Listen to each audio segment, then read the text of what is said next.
আমাদের রাজ্যে একজন মহিলা মুখ্যমন্ত্রী, অথচ আমাদের রাজ্যের মহিলাদের কোনো সুরক্ষা নেই।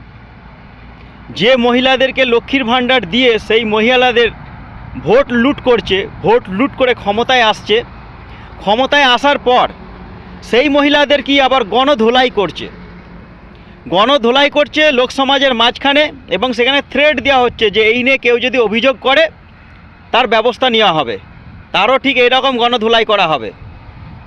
আবার কোথাও যদি কখনো কেউ অভিযোগ করে তখন বলে যে তার কোনো ভিডিও আছে। আবার কেউ যখন কোনো ভিডিও তৈরি করে সোশ্যাল মিডিয়ার মধ্যে ছাড়ে, গোটা পৃথিবীর মানুষ যখন দেখে, সেইটা নিয়ে যখন হই হই আরম্ভ হয়ে যায়, তখন আবার ক্রাইমদেরকে, যারা ক্রাইম করেছে তাদেরকে বাঁচাবার জন্য, ক্রিমিনালদেরকে বাঁচাবার জন্য তখন বলে যে এই ভিডিওকে ভাইরাল করলো তাকে খুঁজে বের করে নিয়ে আসো। অত বড় একটা অন্যায় করলো, সেটা নিয়ে কোনো